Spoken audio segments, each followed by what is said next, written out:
Okay okay جی جناب، تو ہم کیا بات کر رہے تھے کہ یہ کہتے تھے کہ اس قرآن میں ایسا کیا ہے، ایسی تو صورت ہم بھی بنا کر لا سکتے ہیں، مگر یہ عاجز ہو گئے، عاجز آ گئے، مگر یہ ایک آیت بھی بنا کر نہ لا سکے. ٹھیک ہے. اچھا، اور یہ بھی کہتے ہیں کہ یہ کہنے والا نظر بن حارث تھا. یہ فارس کے ملک گیا تھا اور وہیں کے ایرانی بادشاہوں اور رستم و اسفندیار کے قصے یاد کر آیا تھا. یہاں حضور کو نبوت مل چکی تھی. آپ صلی اللہ علیہ وآلہ وسلم لوگوں کو کلام اللہ سنا رہے تھے. جب آپ صلی اللہ علیہ وآلہ وسلم فارغ ہوتے تو یہ فوراً اپنی مجلس جما لیتا اور فارس کے قصے سناتا اور پھر فخراً کہتا کہ کہو میرا بیان اچھا ہے یا محمد کا. یہ بدر کے دن قید ہو کر لایا گیا اور حضور صلی اللہ علیہ وآلہ وسلم کے فرمان سے آپ صلی اللہ علیہ وآلہ وسلم کے سامنے اس کی گردن ماری گئی. الحمد للہ اسے قید کرنے والے حضرت مقداد بن اسود رضی اللہ عنہ تھے. اچھا، حضرت مقداد رضی اللہ عنہ نے کہا بھی کہ یا رسول اللہ میرا قیدی. آپ رسول اللہ صلی اللہ علیہ وآلہ وسلم نے فرمایا یہ اللہ عز و جل کی کتاب کے بارے میں زبان درازی کرتا تھا. انہوں نے بعد از قتل پھر کہا کہ حضور صلی اللہ علیہ وآلہ وسلم میں اسے باندھ کر لایا ہوں. آپ صلی اللہ علیہ وآلہ وسلم نے دعا کی کہ یا اللہ اسے اپنے فضل سے مقداد کو غنی کر دے. آپ رضی اللہ عنہ خوش ہو گئے اور عرض کیا کہ حضور صلی اللہ علیہ وآلہ وسلم یہی میرا مقصد اور مقصود تھا. یعنی اب دیکھیں، اب اپریسیشن جو ہے وہ تمام شاگرد چاہتے ہیں. تو جب بھی آپ کے انڈر میں کوئی بھی لوگ ہوں، وہ چھوٹے ہوں، آپ کے ارد گرد کوئی بھی ہوں، اس بات کو اپریسیشن کو صرف اپنے شاگرد تک ہی نہیں رکھیں مقصود، بلکہ اور بھی آپ کے ارد گرد زندگی میں جو لوگ ہیں ان کو اپریشیٹ کرتے رہا کریں. تو یہ تو ایک بات ہو گئی آج کی زندگی سے ریلیٹڈ. مگر آپ دیکھیں صرف ایسی باتیں کرنا ان کی کوشش ہوتی تھی کہ جس سے رسول اللہ صلی اللہ علیہ وآلہ وسلم کو ایذا پہنچایا جا سکے.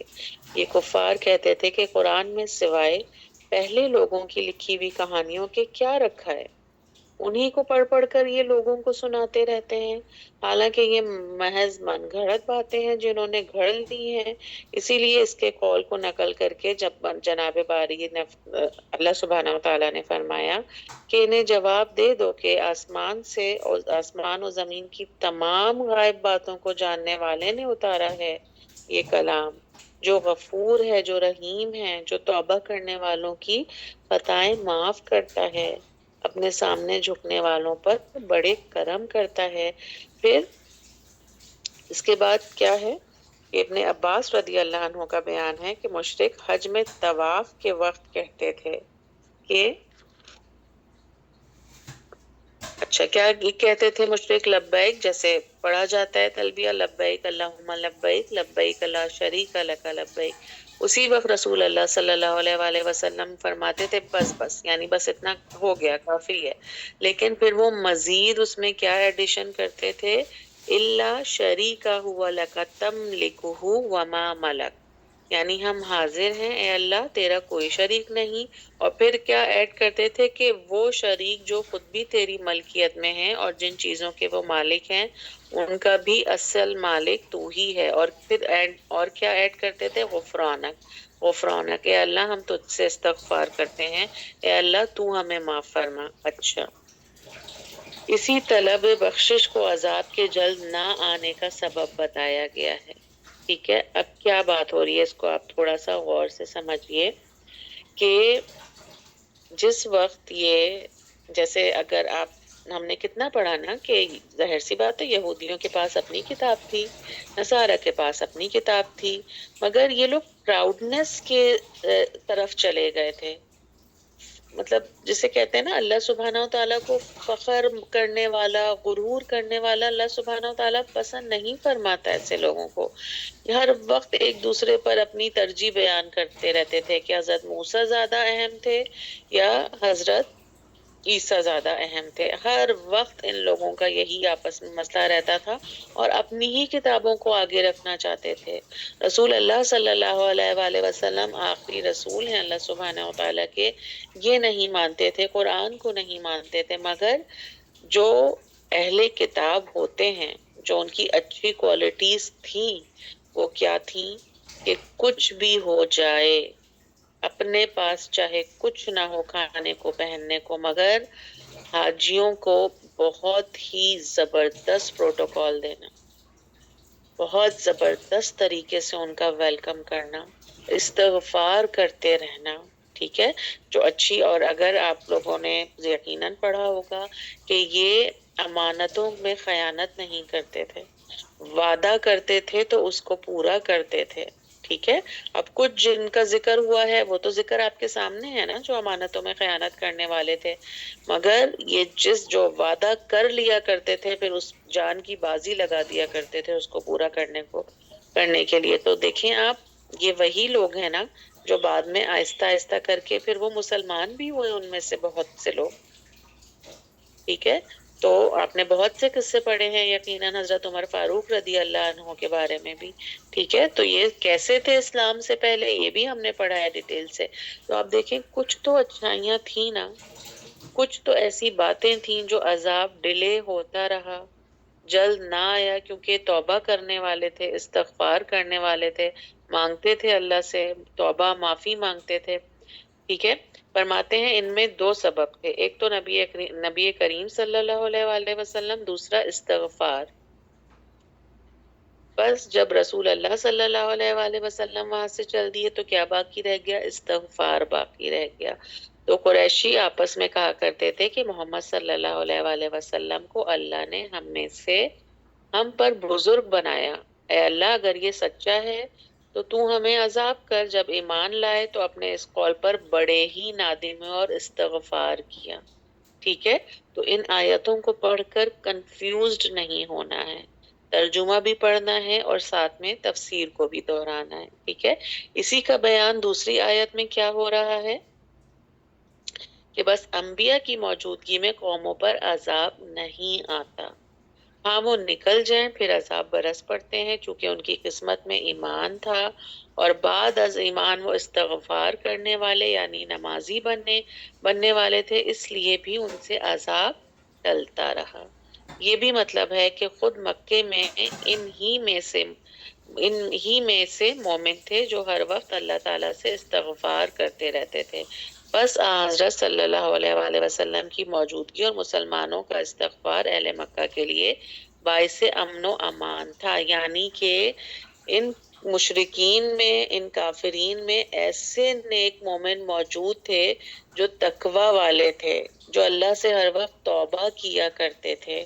ٹھیک ہے. تو جہاں پہ استغفار بہت زیادہ کیا جاتا ہو وہاں اللہ سبحانہ و تعالیٰ عذابات کو ٹال دیا کرتے ہیں. اللہ سبحانہ و تعالیٰ غفور ہیں، شکور ہیں اللہ سبحانہ و تعالیٰ.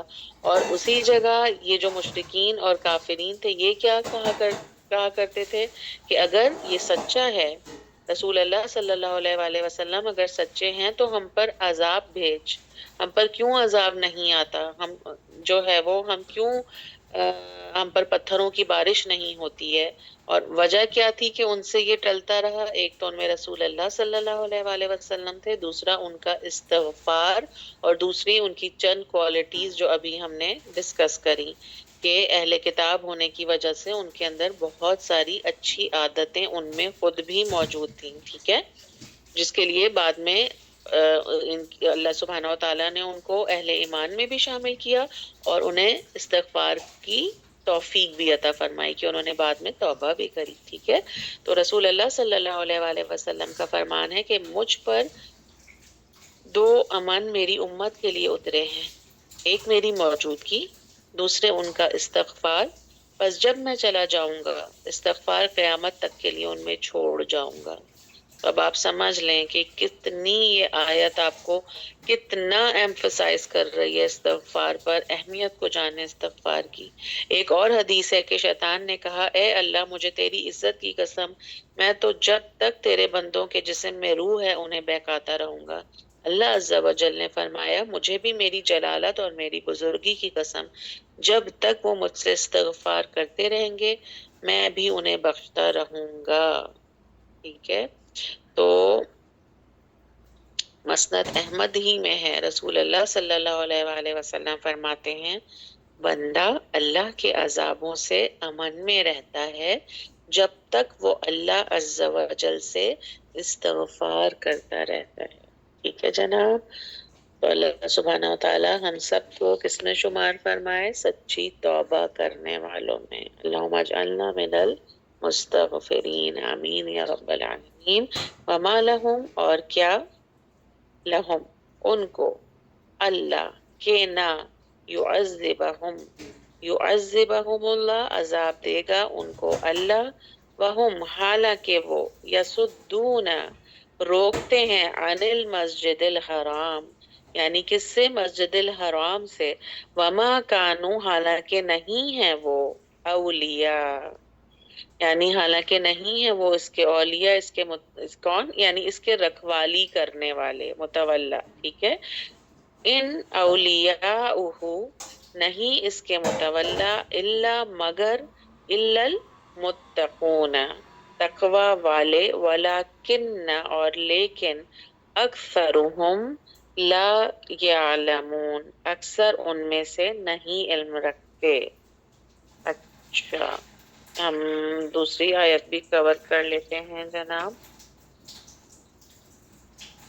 اوکے، کیا ہے اس کا ترجمہ؟ اور بھلا ان میں کیا خوبی ہے کہ اللہ ان کو عذاب نہ دے جبکہ وہ لوگوں کو مسجد حرام سے روکتے ہیں حالانکہ اس کے متولا نہیں ہے۔ متقی لوگوں کے سوا کسی قسم کے لوگ اس کے متولا نہیں ہو سکتے، لیکن ان میں سے اکثر لوگ اس بات کو نہیں جانتے۔ وما کانا، اور نہ تھی، وما اور نہ، کانا تھی، صلاتہم ان کی نمازیں، عند البیتی پاس اس کے گھر کے، الا مگر، مکان، مکا کس سے کہتے ہیں؟ سیٹی کو۔ ٹھیک ہے، اور صرف وہ سیٹی نہیں جو منہ سے نکالی جائے بلکہ کوئی بھی ایسی آواز، ایسی ونس ایز ناؤن یہیں پر استعمال ہوئی ہے، مکا یاد رکھیے گا، سیٹی بجانا مطلب کوئی بھی ایسا کام کرنا جس سے سیٹی کی آواز، گونجنے والی آواز نکلنے لگے۔ ٹھیک ہے، تو وہ تصدیہ، تصدیہ کیا ہے؟ تالی بجانا، سواد، دال یا سودی اس کے روٹ لیٹرز ہیں۔ تسودا once as verb کہاں؟ فَأَمْتَ لَهُ تَسْوَدَّا، تسودا یہ ہم نے سورہ عبسہ میں پڑھا، یہاں کیا لکھا ہے؟ پیچھے پڑ جانا۔ اب اگر آپ دیکھیں تالی بجانا بھی کیا ہے؟ آپ پے در پہ ہاتھ مارتے ہیں نا، کسی چیز پر تو تالی بجتی ہے، یا اپنے ہاتھ پہ ہی ماریں یا کسی ڈف پہ، ڈرم پہ، کسی بھی چیز پر ماریں تو تالی بجتی ہے۔ ٹھیک ہے، تو مکا کیا ہو گیا؟ سیٹی، تصدیہ کیا ہو گیا؟ تالی بجانا، فذوقوا پس چکھو، فذوقوا العذاب پس چکھو عذاب، بما بوجہ اس کے جو قوم تم تکفرون تھے تم کفر کرتے۔ ٹھیک ہے، for the very first time آپ پڑھ رہے ہیں مکا سیٹیاں اور تصدیہ تالی بجانا، یعنی دونوں کام جو اس وقت، دونوں جو کام اس وقت مینشن کیے جا رہے ہیں for the very first time in Quran, وہ کسی اچھی بات کے لیے مینشن نہیں کیے جا رہے ہیں۔ ٹھیک ہے جناب، تو غور و فکر کیجئے۔ اور بیت اللہ کے پاس ان کی نماز سیٹیاں بجانے اور تالیاں پیٹنے کے سوا کچھ نہیں۔ لہٰذا اے کافروں، جو کافرانہ باتیں تم کرتے رہے ہو ان کی وجہ سے اب عذاب چکھو۔ ٹھیک ہے، تو ارشاد کیا ہو رہا ہے کہ یہ جو کفار تھے یہ عذاب کے لائق تھے، لیکن رسول اللہ صلی اللہ علیہ وآلہ وسلم کی موجودگی کی وجہ سے عذاب رکے ہوئے تھے، چنانچہ آپ صلی اللہ علیہ وآلہ وسلم کی ہجرت کے بعد ان پر عذاب الہی آیا۔ بدر کے دن ان کے تمام سردار مار ڈالے گئے یا قید کر دیے گئے، ٹھیک ہے۔ اور ساتھ ہی اللہ تعالیٰ نے انہیں استغفار کی ہدایت کی کہ اپنے شرک و فساد سے ہٹ جائیں اور اللہ سے معافی طلب کریں، ٹھیک ہے۔ اور کیا کہتے ہیں کہ وہ لوگ معافی نہیں مانگتے تھے ورنہ عذاب نہ ہوتا۔ ہاں، ان میں جو کمزور مسلمان رہ گئے تھے اور ہجرت پر قادر نہ تھے وہ استغفار میں لگے رہتے تھے، اور ان کی ان میں موجودگی اللہ کے عذابوں کے رکنے کا ذریعہ تھی، ٹھیک ہے۔ چنانچہ حدیبیہ کا واقعہ ذکر کرتے ہوئے ارشاد الہی کیا ہے کہ یعنی یہ مکے والے ہی تو ہیں، تو وہ ہیں جنہوں نے کفر کیا اور تمہیں مسجد حرام سے روکا۔ یعنی یہ کیا کر رہے تھے کہ یہ قربانی کے جانوروں کو نہیں آنے دے رہے تھے، قربانی کے جانوروں کو بھی نہ آنے دیا کہ وہ جہاں تھے وہیں رکے کھڑے رہے اور اپنے حلال ہونے کی جگہ نہ پہنچ سکے۔ اگر شہر مکہ میں کچھ مسلمان مرد اور کچھ مسلمان عورتیں ایسی نہ ہوتی کہ تم ان کے حال سے واقف نہیں تھے اور عین ممکن تھا کہ لڑائی کی صورت میں تم انہیں بھی پامال کر ڈالتے اور نہ دانستن ان کی طرف سے تمہیں نقصان پہنچ جاتا، تو بے شک تمہیں اسی وقت لڑائی کی اجازت مل جاتی، ٹھیک ہے۔ اس وقت کی صلح اس لیے کہ اللہ تعالیٰ جسے چاہے اپنی رحمت میں لے لے، ٹھیک ہے۔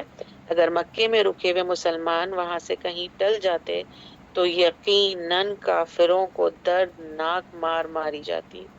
بس حضرت صلی اللہ علیہ وآلہ وسلم کی موجودگی اہل مکہ کے لیے باعث امن رہی۔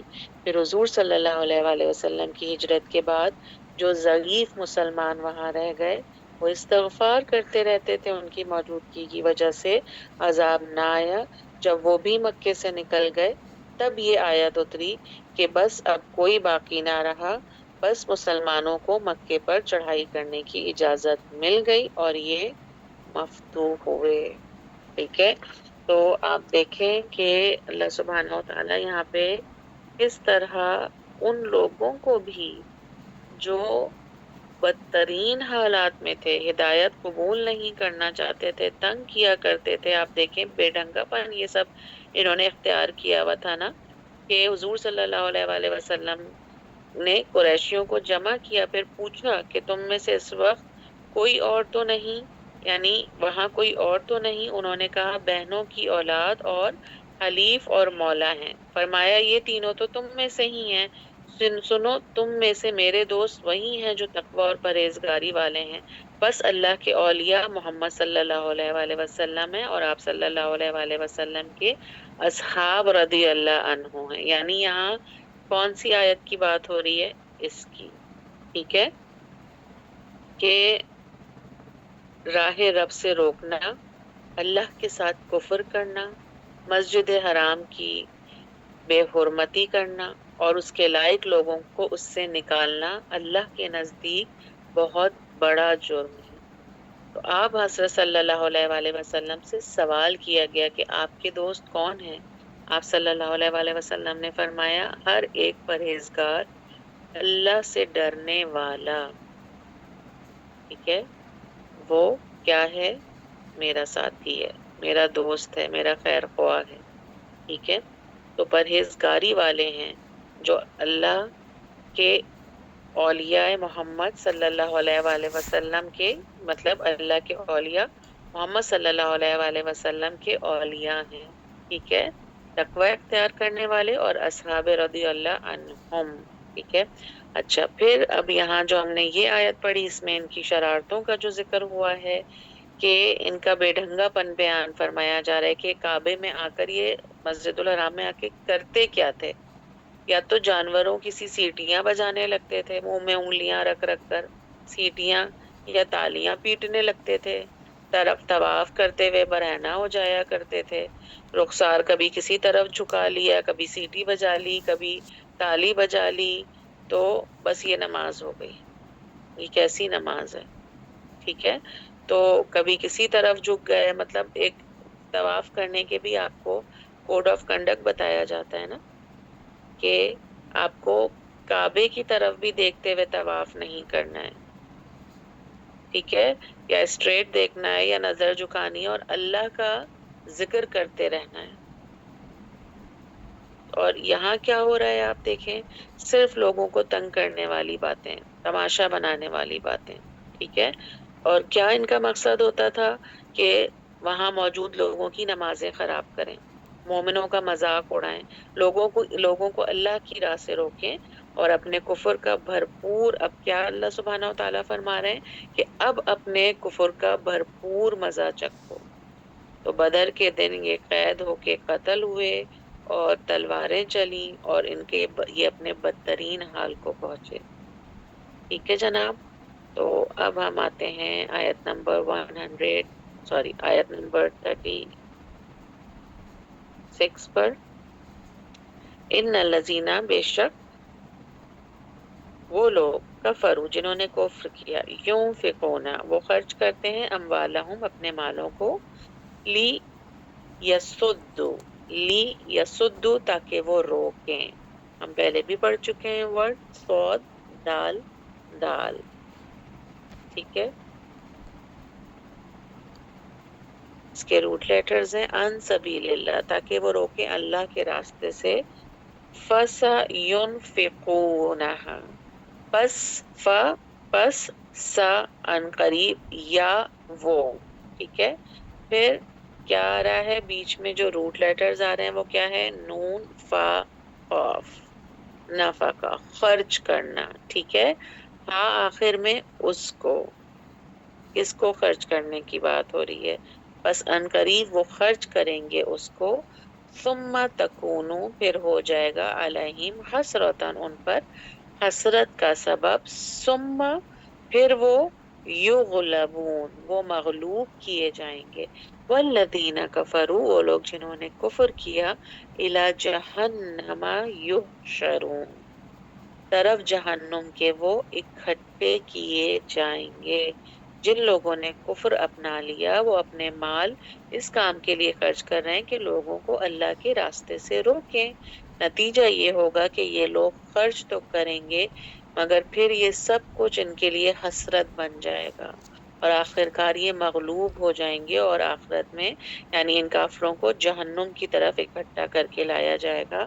یہاں میں آپ سے ضرور کہوں گی کہ میں ایک ویڈیو شیئر کروں گی گروپ میں انشاءاللہ باذن اللہ، اور وہ ایک ایسے مسلمان شخص کی ہے جو پہلے فادر تھے، پادری، عیسائیوں کے، اور کیسے انہوں نے بتایا ہے کہ کیسے کیسے ان کے پادریوں پر جو ہے وہ فنڈنگ کری جاتی ہے، کہ کس طرح ان کو معاشرے میں مسلمانوں کے بگاڑ پیدا کرنا ہے، کہ ان کو ان کے دین سے نہیں روکنا ہے، وہ جو کر رہے ہیں اس کو کرنے سے نہیں روکنا ہے، یا ان کو عیسائی نہیں بنانا ہے، صرف کیا کرنا ہے، ان کے دل میں ایسے وسوسے، ایسی باتیں، ایسے خواہشات پیدا کرنی ہیں کہ وہ اللہ سے دور ہو جائیں۔ باقاعدہ ان کو فنڈ کیا جا رہا ہوتا ہے، ان کو انتہائی لیوش زندگی، لگزریس لائف کا ان کا ارینج کیا جاتا ہے سارا، اور ان کے ہر کام میں، معاملات میں ان کی مدد کی جاتی ہے، اور یہ باقاعدہ بھیس بدل بدل کے مسلمانوں کی محفلوں میں ان کے دوست بن بن کر بیٹھتے ہیں، آپ دیکھیں۔ تو یہ قرآن میں بالکل کلیئرلی مینشنڈ ہے کہ وہ چاہتے ہیں لو یردونکم من بعد ایمانکم کفارا حسد من عند انفسہم، حسد کرتے ہوئے، جلتے ہوئے، یہ آیت مینشنڈ ہے کہ یہ چاہتے ہیں کہ تمہیں تمہارے دین سے پھیر کر دیا جائے، کافر بنا دیا جائے تمہارے ایمان کے بعد، حالانکہ وہ جانتے ہیں کہ حق کیا ہے۔ تو آپ میم ضرور یہ جو موبائل ہے، یہ دیکھتے ہیں کہ یہ ایک ہماری نسلوں کو کس حد تک یہ تباہ کر رہا ہے، ہم چاہتے ہوئے بھی کچھ نہیں کر پا رہے، ہم اتنی کوشش اپنی بیٹیوں کے ساتھ کہ بیٹا یہ پورا لمیٹڈ پکڑو، بیٹا یہ ایسے کرو، بیٹا اب یہ اندرونی طور پہ ہمارے بچوں کو کمزور کر رہا ہے، ہمارے بچوں کے ایمان کو کمزور کر رہا ہے۔